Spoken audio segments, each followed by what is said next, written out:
साहब के इंतहाई करीबी साथी मोहित पीरजादा साहब हमारे साथ मौजूद है, इनसे बात करते हैं, इनसे पूछते हैं कि जब इनको खबर मिली तो इनका उस पर क्या रिएक्शन था। जी मोहित पीरजादा साहब। कुछ सुबह 3 बजे के बाद मैं काम कर रहा था अपना, तो 3 बजे के करीब मैंने टेक्स्ट मैसेज देखा।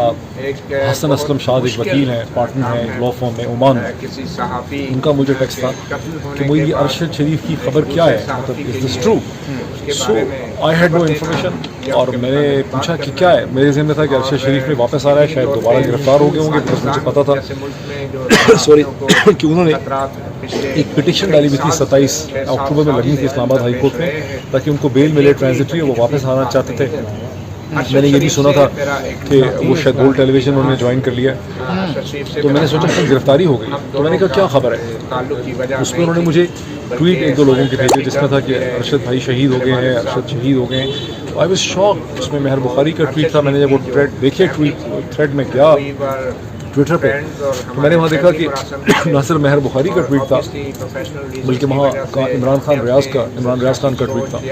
तो चूँकि इमरान का नंबर मेरे पास था, मैंने इमरान रियाज को कॉल करना शुरू कर दिया। पहले उन्होंने कॉल नहीं उठाई क्योंकि कॉल बिजी मुझे मिल रही थी। कुछ मिनट के बाद मेरी इमरान रियाज से बात हो गई और बड़े रोते रोते उन्होंने मुझे कहा कि मोहित भाई ये बात सही है कि उनको गोली लग गई है, स्नाइपर फायर है, कैसे पता चला। तो मैंने कहा कोई बंदा उनके साथ था, उससे पता चला है, उसने यहाँ पे कॉल किया है कि उनको गोली लगी है और उसकी मुझे पता चला डेथ है। तो हम दोनों रोने लग गए, धाड़े मार मार के, मतलब कुछ कंट्रोल नहीं हो रहा था। तो मैंने कहा कि यार आई होप कि ये गलत होगा, may be he is injured, जख्मी हुआ। उसने कहा मैं भी यही दुआ कर रहा हूँ, मैं निकल रहा हूँ, I am coming to Islamabad, और अल्लाह करे कि मैं भी यही दुआ करता हूँ कि वो जख्मी हुआ हो, जिंदा हो, उसकी खबर मिले। तो यही हमारी बात हुई। उसके बाद जब मुझे पता चला तो मैं ट्विटर पर गया, तो मैंने देखा बहुत से लोग कंफर्म कर रहे थे।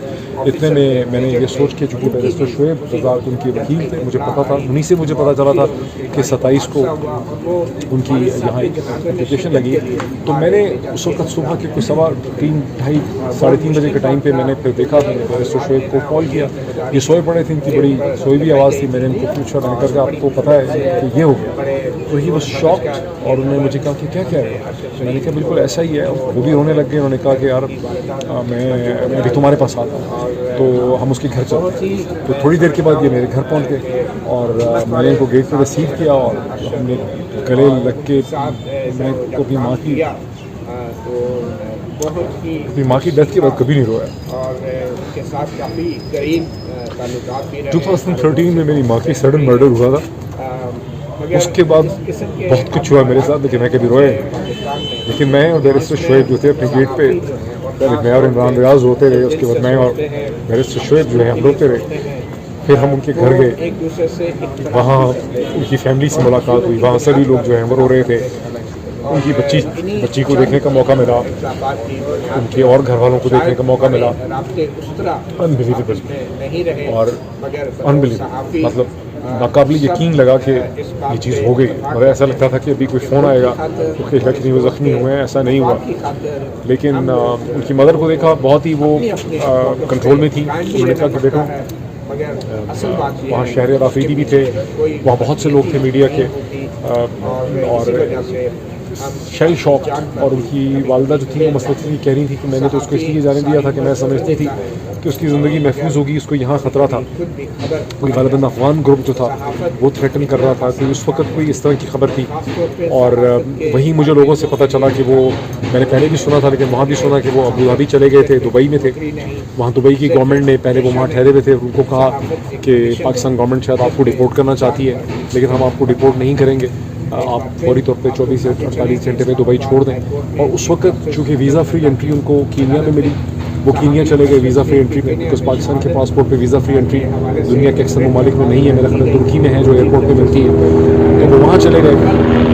और ये मतलब वहाँ सारी सिचुएशन थी।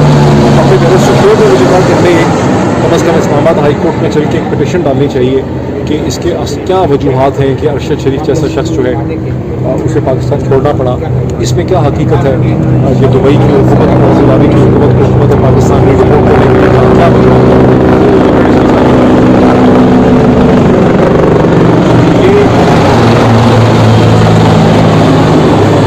तो यही मकसद है जिसमें चीफ जस्टिस ऑनरेबल अतर के सामने हम पेश हुए। बैरिस्टर शुएब रज़ाक साहब ने अपनी पिटिशन दी है और उनके सामने एक मुख्तसर बात हुई है जिसमें chief justice was shell shocked. अच्छा मोहित मिर्जा साहब, अभी आप जिक्र कर रहे थे कि उनको माली मुश्किलात का भी सामना था, क्या ऐसा था वाकई? जी मैंने सुना, मेरी डायरेक्टली तो कोई ऐसी उनसे बात नहीं हुई जिससे उन्होंने मुझे कहा हो कि मुझे माली मुश्किलात का सामना है। वो एक यूट्यूब था बहुत उनका सक्सेसफुल, उन्होंने वहीं कायम किया, लेकिन मुझे बाद में ये पता चला कि शायद बिकॉज ऑफ टेक्निकल रीजंस कि यूट्यूब मोनेटाइज नहीं हुआ, बिकॉज मोनेटाइजेशन के लिए उनका एक प्रोसेस है जिसको 1 महीना लगता है, जिसमें आपको अपना जो आईडी कार्ड या पासपोर्ट होता है उस पर जो एड्रेस होता है वो भेजना होता है और उस एड्रेस के ऊपर आपका एक सर्टेन कोड आता है और वो कोड से पिन आता है, उससे उसकी एक्टिवेशन होती है, तो वो नहीं हो सका। और जिसकी वजह से उनका फिर ये बहुत अफसोस की बात यह है कि जब कहीं से दबाव आया तो उनके चैनल में जिसके साथ वो वाबस्ता रहे गुज़श्ता 10 बरस में, मेरा ख्याल है 2014 से या 13 से वो वाबस्ता थे। पाकिस्तान वापसी पर वो कौन सा चैनल ज्वाइन करने लगे थे? जी मैंने सुना था कि बोल है, मतलब मैंने आज भी सुबह यही सुना है कि बोल न्यूज़ वो ज्वाइन करना चाहते थे या उनकी बात हो गई थी और वो बोल ज्वाइन करना चाह रहे थे। रात को वालदा से आपकी मुलाकात हुई? सुबह को। हाँ, क्या उनके तासुरात थे, किस हद तक? ज़ाहिर सी बात है सबका सदमा है, आपके आंसू इस वक्त हम देख सकते हैं। देखिए वो रोती भी थी, फिर अपने आप को कंट्रोल भी करती थी। वो बार बार यही कहती थी कि मैंने इसलिए जाने दिया कि मुझे तो यही बताया गया था कि उसकी ज़िंदगी को यहाँ ख़तरा है, यहाँ ख़तरा उसको थ्रेट्स मिल रही थी और मैंने उसको जाने दिया। और अब देखो